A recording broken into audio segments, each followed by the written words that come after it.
Chapter 25.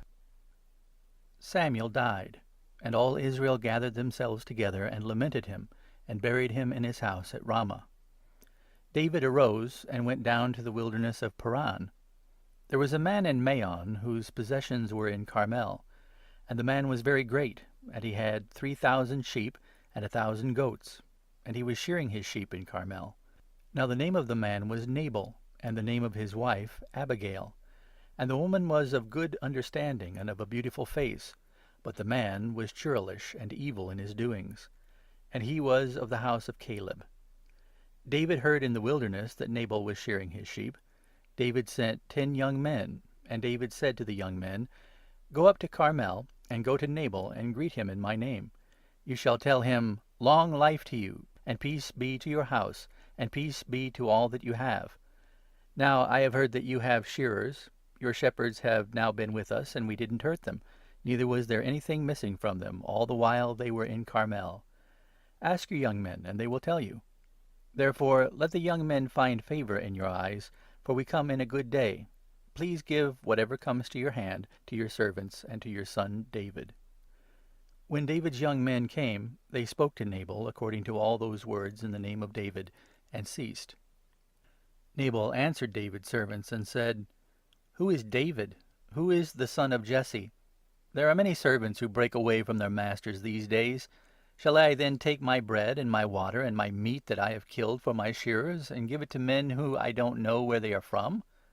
So David's young men turned on their way and went back, and came and told him according to all these words. David said to his men, "Every man put on his sword." Every man put on his sword. David also put on his sword. About 400 men followed David, and 200 stayed by the baggage. But one of the young men told Abigail, Nabal's wife, saying, "Behold, David sent messengers out of the wilderness to greet our master, and he railed at them.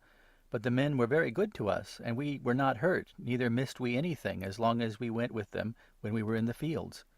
They were a wall to us, both by night and by day, all the while we were with them keeping the sheep. Now therefore know and consider what you will do, for evil is determined against our master and against all his house, for he is such a worthless fellow that one can't speak to him." Then Abigail hurried and took 200 loaves of bread, 2 bottles of wine, 5 sheep ready dressed, 5 measures of parched grain, 100 clusters of raisins, and 200 cakes of figs, and laid them on donkeys.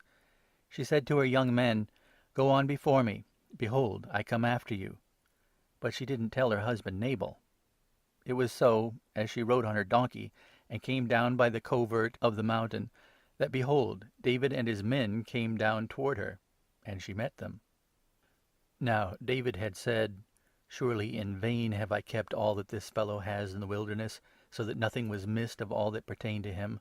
He has returned to me evil for good. God do so to the enemies of David, and more also, if I leave of all that belongs to him by the morning light so much as one who urinates on a wall." When Abigail saw David, she hurried and alighted from her donkey, and fell before David on her face, and bowed herself to the ground. She fell at his feet, and said, "On me, my lord, on me be the iniquity, and please let your handmaid speak in your ears. Hear the words of your handmaid. Please don't let my lord regard this worthless fellow, even Nabal. For as his name is, so is he. Nabal is his name, and folly is with him. But I, your handmaid, didn't see the young men of my lord, whom you sent. Now therefore, my lord, as Yahweh lives, and as your soul lives, since Yahweh has withheld you from blood guiltiness, and from avenging yourself with your own hand, now therefore let your enemies and those who seek evil to my lord be as Nabal. Now this present which your servant has brought to my lord, let it be given to the young men who follow my lord. Please forgive the trespass of your handmaid. For Yahweh will certainly make my lord a sure house, because my lord fights the battles of Yahweh, and evil shall not be found in you all your days. Though men may rise up to pursue you and to seek your soul, yet the soul of my lord shall be bound in the bundle of life with Yahweh your God. He will sling out the souls of your enemies, as from the hollow of a sling. It shall come to pass, when Yahweh has done to my lord according to all the good that he has spoken concerning you, and shall have appointed you prince over Israel, that this shall be no grief to you, nor offence of heart to my lord, either that you have shed blood without cause, or that my lord has avenged himself. When Yahweh has dealt well with my lord, then remember your handmaid."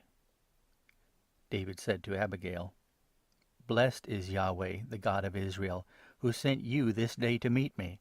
Blessed is your discretion, and blessed are you that have kept me this day from blood guiltiness and from avenging myself with my own hand. For indeed, as Yahweh, the God of Israel, lives, who has withheld me from hurting you, unless you had hurried and come to meet me, surely there wouldn't have been left to Nabal by the morning light so much as one who urinates on a wall." So David received of her hand that which she had brought him, and he said to her, "Go up in peace to your house. Behold, I have listened to your voice, and have granted your request."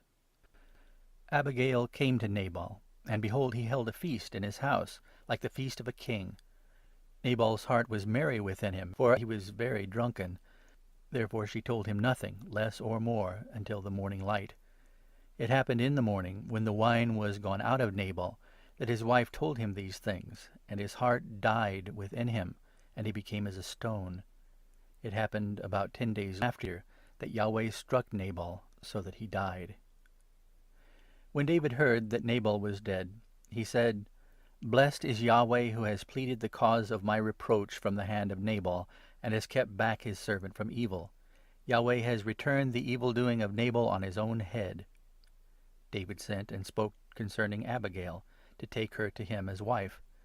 When the servants of David had come to Abigail to Carmel, they spoke to her, saying, "David has sent us to you, to take you to him as wife." She arose and bowed herself with her face to the earth, and said, "Behold, your handmaid is a servant to wash the feet of the servants of my lord." Abigail hurried and arose, and rode on a donkey with 5 ladies of hers who followed her, and she went after the messengers of David, and became his wife. David also took Ahinoam of Jezreel, and they both became his wives. Now Saul had given Michal, his daughter, David's wife, to Palti, the son of Laish, who was of Galim.